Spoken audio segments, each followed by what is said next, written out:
Capek banget seharian di pabrik. Pulang kerja gini, lapar banget. Enaknya mampir makan bakso kali ya. Oke deh, aku mau makan yang seger-seger aja dulu ya kan. Jadi pulang langsung mandi, terus tidur. Baksonya satu ya bang, pakai tetelan yang banyak ya. Tambahin telur sama pentol besar bang.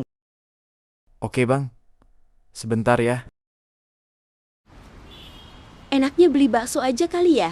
Ngiler banget makan bakso, jadi pulang nggak usah masak lagi. Tinggal istirahat saja.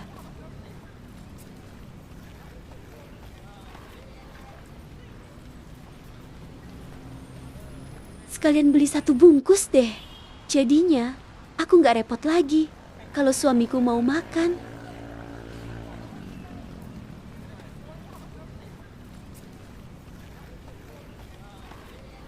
Baksonya satu ya bang, makan sini aja. Yang satu dibungkus ya bang. Oke Neng, sebentar ya. Rame nggak ya orang makan di dalam? Kok lama banget sih? Dari tadi kok nggak diantar-antar baksonya? Lah, itu kan Mas Denny. Makan bakso di sini juga rupanya dia.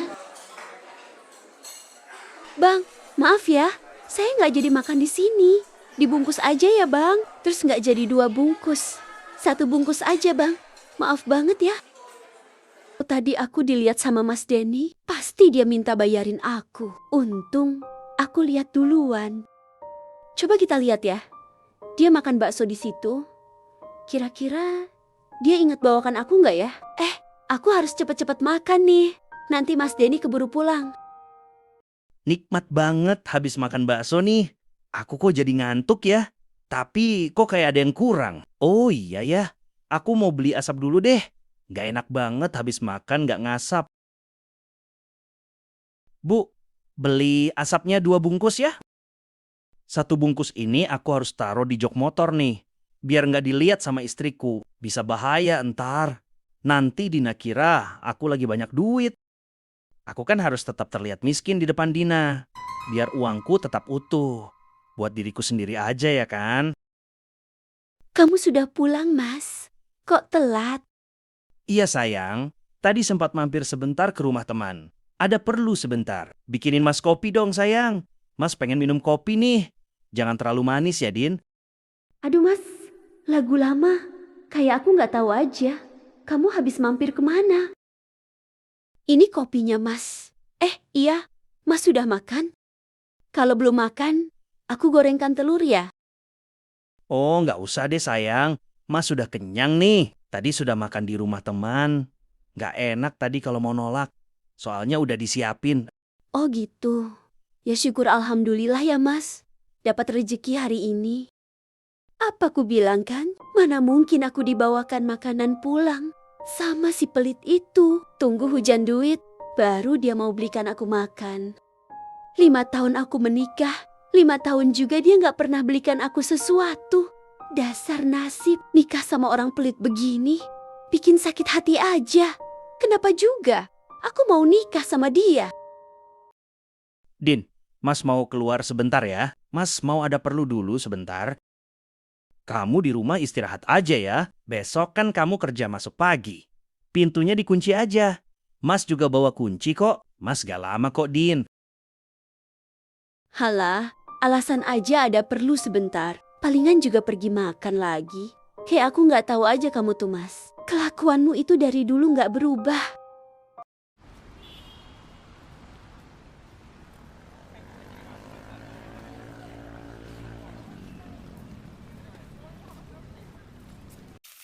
Tadinya aku sudah mau tidur, tapi kok perutku lapar lagi ya. Kayaknya minta diisi sama makanan yang enak deh. Widih, wangi banget ayam gorengnya. Jadi lapar banget ini loh. Habis ini aku mau beli cemilan apa ya yang enak? Martabak manis atau martabak telur ya? Mas, anterin aku kerja dong. Aku takut kesiangan loh ini, Mas. Bukannya Mas gak mau, Din. Tapi bensin Mas tinggal dikit banget loh. Kamu tahu kan arah tempat kerja kita beda. Mas nih kan belum gajian loh, Din. Gak megang duit loh. Aduh, banyak betul alasanmu, Mas. Nanti Dina belikan bensin deh. Yang penting anterin Dina berangkat kerja. Oke sayangku, gitu dong. Jangan pelit-pelit sama suami sendiri. Yang pelit siapa? Yang dikatain siapa? Dasar pelit, medit. Enak banget ya, pagi-pagi sarapan bubur gini. Maaf ya Din, hari ini kan sebenarnya aku udah gajian. Terus hari ini sebenarnya aku juga libur kerja. Aku mau santai dulu, jalan-jalan dulu deh. Cuci mata ya kan? Siapa tahu ada barang-barang yang bagus. Aku mau jalan-jalan ke mall deh. Pengen banget makan di mall. Enak banget, pagi-pagi ngemil martabak. Sengaja aku taruh di jok tadi malam. Jadi aku bisa nikmatin sendiri di rumah. Gak ada yang ganggu. Ngemil dulu deh, terus mandi, terus on the way deh ke mall. Nikmat banget. Harus dihabiskan nih. Ntar ketahuan sama Dina. Kenapa hidup rumah tanggaku seperti ini ya? Sedih banget rasanya. Punya suami, tapi seperti tidak bersuami. Gak pernah dinafkahi, tinggal satu atap, tapi hidup sendiri-sendiri. Aku capek ya Allah, capek banget. Din, kamu kenapa? Kok melamun aja sih? Dari tadi aku perhatiin. Kamu lagi mikirin apa? Cerita dong. Aku bingung, San. Mau mulai cerita dari mana? Yaudah, kita makan siang dulu yuk. Kebetulan ini jam istirahat. Jadi kita bisa sambil ngobrol kan, Din? Mumpung Dina kerja, aku mau healing-healing dulu deh. Enak banget healing sendirian. Bebas mau kemana aja, mau belanja apa aja. Lihat-lihat baju dulu ah.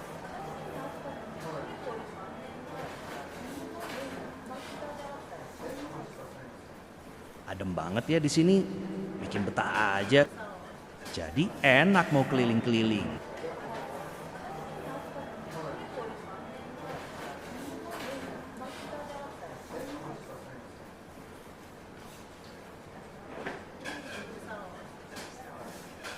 Wah, ini kaos yang selama ini aku cari. Kebetulan ada warna putihnya. Aku ambil satu deh. Tapi yang hitam juga cakep banget. Bagus-bagus banget sepatunya. Ada ukuran kakiku nggak ya? Aku mau lihat model lainnya dulu. Nah, ini dia sepatu yang aku mau. Gila ya, cakep banget. Din, kamu cerita deh. Kenapa akhir-akhir ini kamu sering banget ngelamun di toko? Kamu ada masalah ya? Ngomong aja, Din. Siapa tahu kamu butuh teman cerita. Insya Allah kalau aku bisa bantu, ya aku bantu. Kalau enggak ya, aku bisa kok jadi teman ceritamu. Aku bingung, San. Rumah tanggaku sudah berjalan 5 tahun. Tapi aku seperti tinggal dengan orang lain di rumah. Suami yang harusnya menafkahi aku, malah gak pernah ngasih uang sama sekali. Itu pun kalau aku minta, banyak banget alasannya. Yang inilah, yang itulah. Kamu tahu gak, mau makan aja. Dia rela loh bohong sama aku. Dia bilang mau keluar sebentar. Tapi aku tahu, pasti dia makan di luar. Dan dia gak pernah mau ngajak aku sekalian makan. Kemarin aja ya, aku lihat dia di warung bakso. Tadinya aku mau makan di situ, terus bawakan sebungkus buat dia. Untungnya, aku lihat dia duluan. Jadi aku gak jadi makan di situ. Aku bungkus satu aja buat aku makan. Dia pulang, gak bawakan aku makanan. Terus aku tanya, kamu sudah makan atau belum? Dia jawab, sudah tadi, pas mampir tempat temannya. Bohong banget dia. Sakit banget rasanya hatiku, Santi. Mau tahu nggak? Waktu awal aku baru nikah, aku belum kerja. Aku dikasih uang belanja cuma 300.000, San. Katanya, uang itu cukup buat kamu sendiri di rumah. Aku bengong lah. Bukannya nggak bersyukur. Masa iya aku dikasih segini selama sebulan? Terus dia bilang, kamu kalau mau pegang uang, kamu kerja. Jadi kamu punya gaji sendiri, gak selalu ngandalkan suamimu. Ya Allah, kenapa juga dulu kamu mau nikah sama dia, Din? Emang kamu gak tahu kalau sifatnya begitu? Dulu dia kerja di kotaku, dia baik, Santi. Terus juga kami sama-sama yatim piatu. Aku pikir kalau aku berumah tangga, aku punya tempat. Aku nggak sendirian. Aku punya keluarga. Tapi ternyata sama saja. Makanya selama dia suruh aku cari uang sendiri, aku langsung pasang KB. Aku belum mau punya anak. Takut banget anakku nanti disia-siakannya. Terus, kamu masih mau bertahan? Atau bagaimana? Masalahnya ya, kalau orang pelit itu gak ada obatnya, Din. Sampai mati pun dia tetap begitu. Ya tinggal kamu pilih aja. Kalau kamu mau tetap bertahan di sini, ya gak apa-apa sih. Cuma ya, kamu harus sudah siap. Seumur hidup, makan hati. Pikirkan baik-baik. Kalau kamu butuh sesuatu, kamu kabarin aku aja ya, Din. Asik, semua yang ku mau sudah aku beli. Sekarang waktunya isi perut. Aku mau makan apa ya? Mie ramen kayaknya enak nih.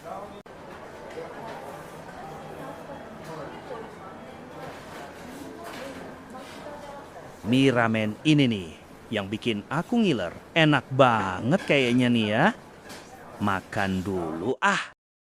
Wah, dari Borong ya Mas. Beli apa aja nih? Astaga, kok bisa Dina pulang duluan sih? Atau aku yang kelamaan di mallnya? Aduh, ketahuan deh kalau aku habis belanja. Mas, kamu kok malah melamun sih ditanyain? Jawab dong Mas. Anu Din, Mas tadi ikut lomba. Terus menang nih juara 1. Banyak banget loh hadiahnya Din. Mana bagus-bagus lagi. Apa lomba Mas? Tiba-tiba banget ada lomba. Lomba apaan sih? Agustusan aja sudah lewat. Kok tiba-tiba menang ikut lomba? Lagian juga, di mana sih lombanya? Mas serius loh Din. Tadi di pabrik ada lomba. Jadi Mas ikutan. Nih hadiahnya juara 1. Oh iya, emang bener Mas juara 1. Juara 1 bohongnya. Mas bohongkan. Ngaku aja deh Mas. Kamu kok nggak percaya sih Din? Mas ini nggak bohong loh. Sudah Mas, nggak usah diperpanjang. Sekarang Mas kan sudah gajian nih. Gantian sekarang. Mas yang bayar listrik sama air. Kok aku sih? Harusnya kamu dong. Itu kan sudah tugasmu tiap bulan Din. Mas, tiap bulan aku yang belanja bulanan. Makanan, sabun, apa segala macam. Air, listrik. Sekarang gantian dong Mas. Masa aku terus sih? Selama aku kerja, kamu gak pernah ngasih aku nafkah. Untuk makan aja.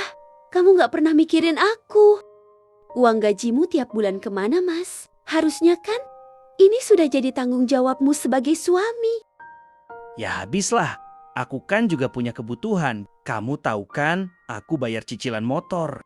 Mas, kalau kamu bayar cicilan motor, kenapa aku dapat BPKB motormu? Kamu simpan di bawah lemari. Kamu gak usah bohongin aku terus deh Mas. Apa kamu gak capek? Aku capek loh Mas. Kenapa sih ribut soal duit? Aku juga capek kerja loh. Aku cuma ingin diperlakukan sebagai istrimu Mas. Bukan orang luar yang harus membiayai hidup suaminya. Aku gak minta banyak. Cuma ingin Mas ikut mikir bagaimana rumah tangga ini berjalan. Ya namanya juga hidup. Kadang aku butuh uang buat senang-senang, buat beli rokok, nongkrong sama teman. Emang salah ya? Bukan salah Mas. Cuma rasanya sakit banget. Setiap hari aku pulang kerja dalam keadaan lelah. Tapi tetap masak buat kamu Mas. Aku jaga rumah ini biar tetap ada. Tapi kamu gak pernah jaga perasaanku. Udahlah, jangan drama terus kamu Din. Ini bukan drama Mas. Ini jeritan hatiku. Aku cuma ingin kamu berhenti hidup untuk dirimu sendiri. Dan mulai lihat aku, istrimu. Istri yang tiap hari berjuang tanpa pernah kamu bantu. Din, dengar ya. Ini rumahku. Masih untung kamu nggak kumintain uang sewa rumah. Tinggal gratis aja, masih banyak banget ngeluhnya. La ilaha illallah. Istighfar kamu Mas. Kok bisa kamu ngomong begitu Mas? Kamu anggap aku apa sih? Kalau kamu sudah nggak nganggap aku istrimu, lepaskan saja aku Mas. Oke, kalau itu maumu.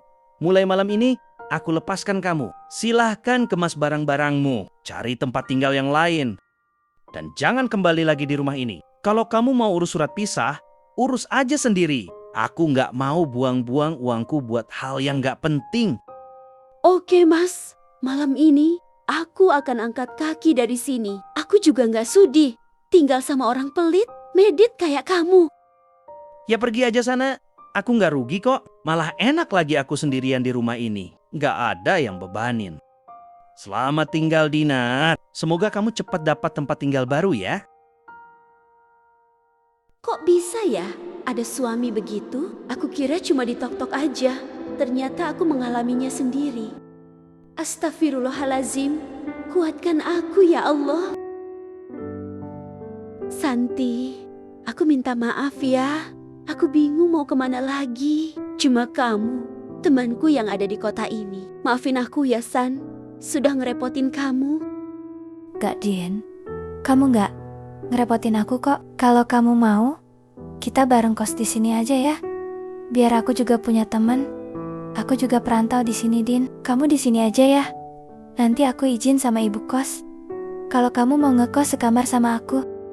Alhamdulillah.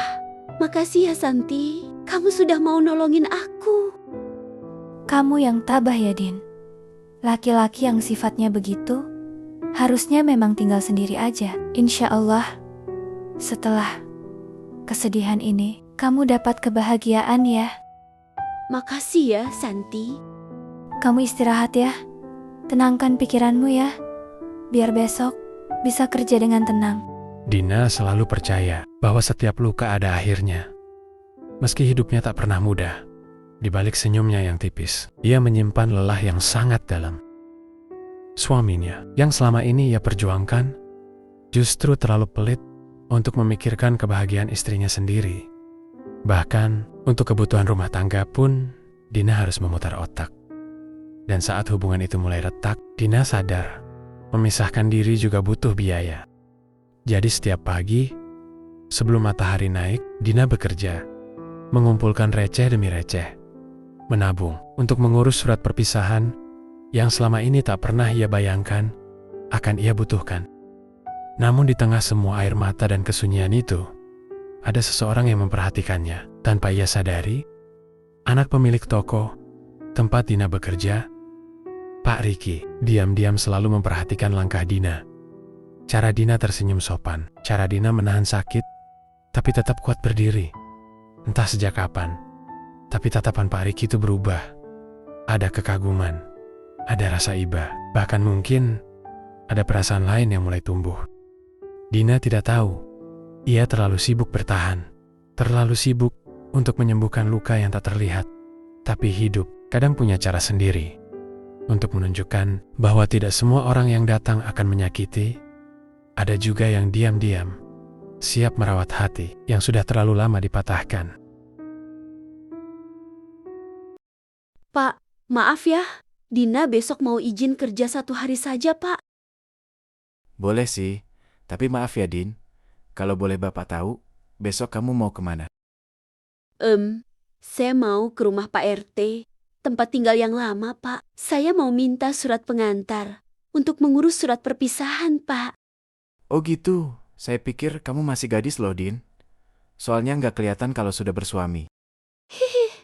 Tapi itu beberapa bulan yang lalu, Pak. Sekarang, saya sudah menjanda. Kira-kira boleh nggak ya kalau Bapak temenin kamu? Itu sih, kalau kamu nggak keberatan, Din. Bapak serius nih? Apa nggak ngerepotin ya? Terus, toko gimana, Pak? Nggak ngerepotin kok. Bapak malah senang bisa ngantar kamu. Kalau masalah toko, kan masih ada Santi sama karyawan yang lainnya. Kalau Bapak mau dan nggak ngerepotin, boleh aja, hehe. Besok pagi, kamu kesini aja ya, Din. Kita berangkat dari sini aja. Iya, Pak. Makasih ya, Pak. Sebenarnya, aku sudah tahu lama, Din. Dan aku tahu semua ceritanya. Cuma aku pura-pura nggak tahu aja di depanmu, Din. Makasih ya, Santi, atas semua informasinya. Mbak Dina, apa kabar, Mbak? Sudah lama loh kita nggak ketemu. Alhamdulillah. Sehat, Pak. Alhamdulillah.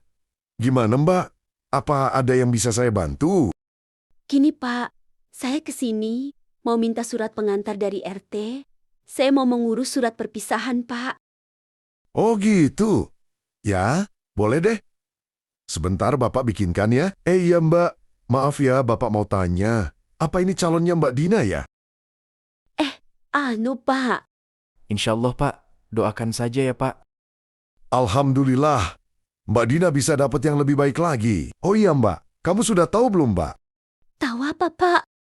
Itu si pelit mantan suamimu, dia habis kecelakaan kerja loh. Sudah nggak bisa ngapa-ngapain lagi. Sekarang sudah duduk di kursi roda. Astagfirullahalazim. Kapan itu kejadiannya, Pak? Kira-kira 4 bulan yang lalu kalau nggak salah. Gini ya Mbak, mohon maaf sebelumnya ya Mbak. Bapak mau saranin, setelah ini Mbak Dina jenguk sebentar si Denny itu. Siapa tahu dia mau minta maaf. Silaturahmi sebentar. Biar bagaimanapun kalian kan pernah menjadi suami istri. Ini cuma saran dari Bapak. Kalau Mbak Dina berkenan, apalagi Mas Denny dalam keadaan sedang sakit. Iya, Pak. Nanti saya coba mampir sebentar ya. Terima kasih kalau gitu ya, Pak. Saya permisi dulu. Din, Bapak tunggu di sini saja ya. Nggak apa-apa kan? Iya, Pak. Nggak apa-apa. Maaf ya, Pak. Bapak jadi nungguin saya. Nggak apa-apa kok Din. Ya udah kamu ke sana, jenguk mantan suamimu ya. Iya, Pak. Makasih ya, Pak.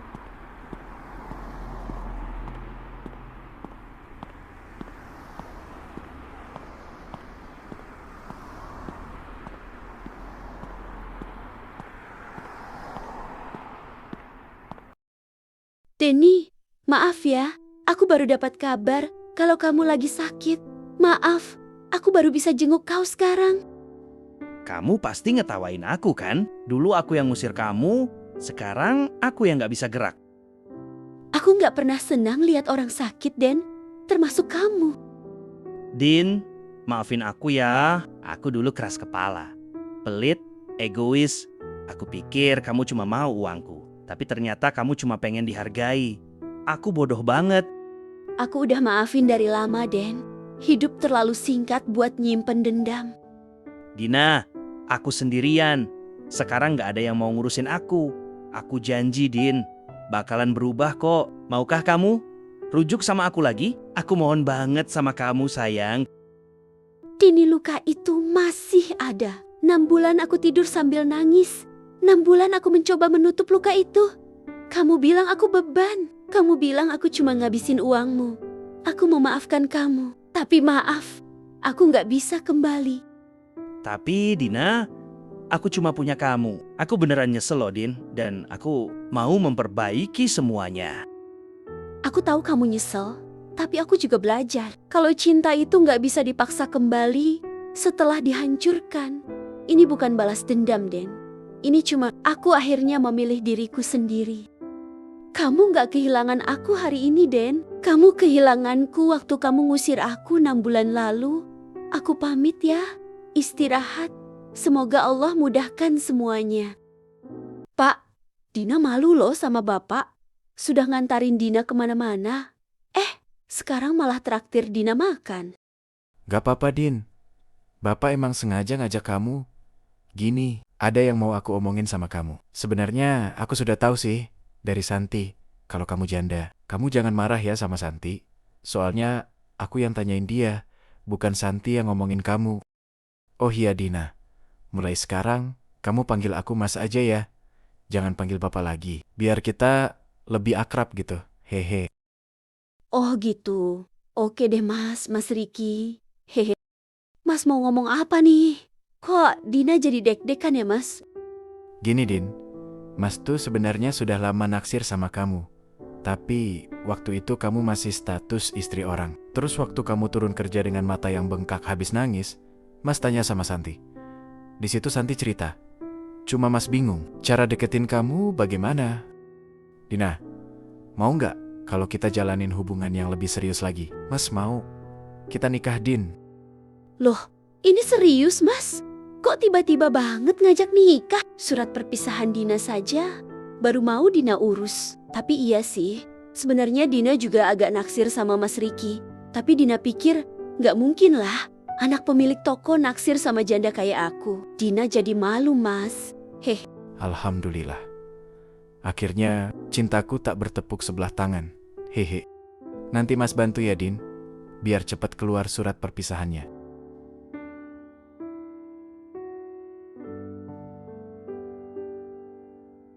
Dalam hidup ini, seringkali kita baru menyadari nilai seseorang saat kita kehilangannya. Dulu, ia adalah suami yang begitu pelit kepada istrinya. Ia selalu merasa uangnya habis karena istrinya. Ia lupa bahwa istri bukanlah beban, tetapi teman hidup yang seharusnya dijaga. Dan ketika istrinya pergi, ia merasa menang. Ia pikir hidupnya akan lebih ringan tanpa penguras uang. Sampai suatu hari, sebuah musibah menimpanya. Tubuhnya lumpuh, tidak bisa bergerak, tidak bisa melakukan apa-apa. Saat itulah ia merasakan pahitnya kesendirian. Pahitnya hidup tanpa seseorang yang dulu pernah ia sepelekan. Kadang laki-laki baru sadar arti sebuah kesetiaan setelah ia kehilangan sosok yang paling setia. Baru mengerti arti kasih sayang setelah ia merasakan sepi yang panjang. Dina yang dulu takut membuka hati, perlahan mulai percaya lagi. Bukan karena ia sudah lupa pada luka lamanya, tapi karena seseorang berani menunjukkan bahwa cinta bisa datang dengan cara yang lebih lembut. Inilah perjalanan Dina. Perjalanan menyembuhkan hati yang pernah hancur, hingga akhirnya menemukan cinta yang tak lagi menyakitkan, tetapi menyembuhkan. Happy ending ya kalian.